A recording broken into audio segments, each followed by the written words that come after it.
before the two Georgia Initiative Grant came here to help Clay County, we was living in,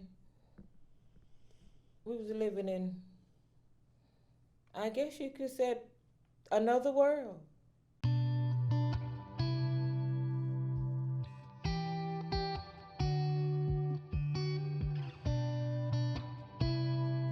Yeah, Clay is a very poor, isolated, small place, and we didn't have any of the infrastructure that you need to start getting ahead. We didn't even have a nonprofit in the county.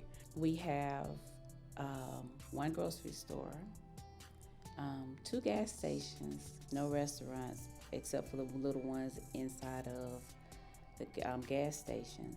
Overall, our kids weren't very healthy, weren't getting exercise.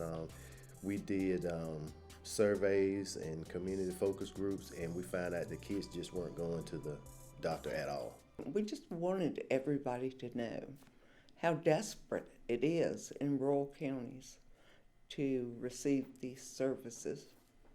And so when this came up, somebody said about this grant, I said, it's great, because as a family connection coordinator, I know the importance of grants because we didn't have the funding. When I came on in 2012, our entire budget was $44,000, all we had. We flatline on data here because we're so small. So we had to get out and really create our own database.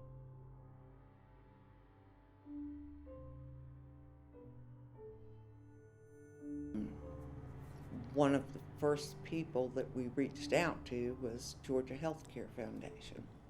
We contacted Healthcare Georgia Foundation, and they worked with us, gave us a mentor to help us refine our application, and we were so excited and pleased to be part of it.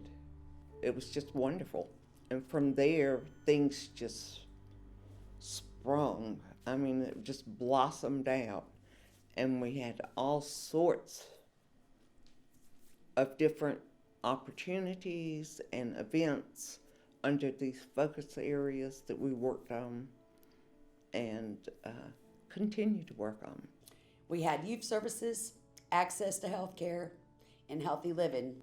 We've had them to work with us with literacy because, as I stated before, we had a lot of children come to school. They did not have the knowledge that the basic skills needed in order for us to get them started.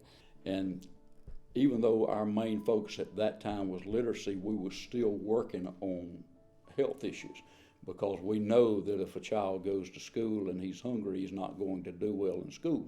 Medical Center, the office of Dr. Karen Kinzel, and this once was an old Tasty Freeze.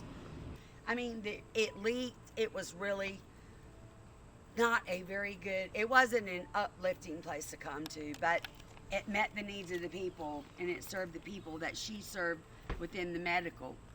Many people can be seen here at Dr. Kinzel's office, and she sees hundreds of people.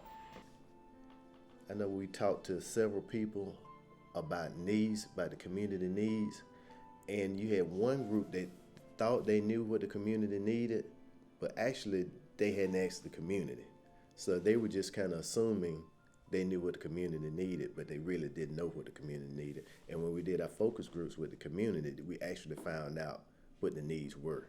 And we were telling them about that the grant was for the voice of the people.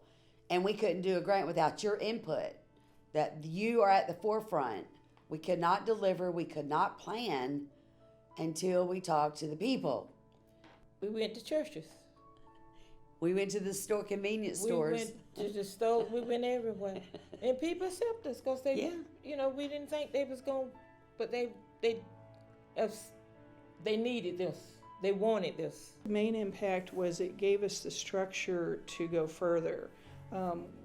I couldn't even mention the number of other grants that we've applied for and received as a result of having the structure there to do that.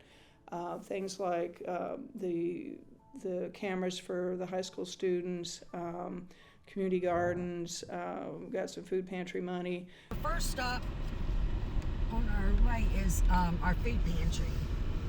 During COVID, data showed that we were number one in the state for food insecurities, but we could not seem to get the residents and the citizens of Clay County to acknowledge that. So we normally serve about 260 people, which is normally about 140 families a month through our food pantry. A lot of it is seniors because most of our seniors, they don't receive a lot of benefits as whole family, the families do. Some of the challenges that we faced was that when I first came, my first year, that's when COVID started. So that was my introduction to being a superintendent, COVID. And just serving our kids was difficult. The kids didn't have broadband, so it was kind of hard for us to do virtual lessons with them. We bought the kids hotspots, but then if you can't get a cell phone signal, a hotspot's not gonna do you any good. And there was a lot of places in our community that couldn't get a cell phone signal. COVID was terrible. It was a bad thing, but it allowed us to even stretch our work even farther to accomplish some things, because it got to be an emergency situation where it was on the back burner. We got to push it to the front. And so I think that's when they understood that, no, you're not telling us what you're going to do. And they understood that we were going to do what they asked us to do. We haven't stopped, and we aren't gonna stop. Even though by all definitions we're one of the sorriest places in Georgia, this gave us the empowerment and the structure to start doing that for ourselves. And that should survive into the future and continue to expand.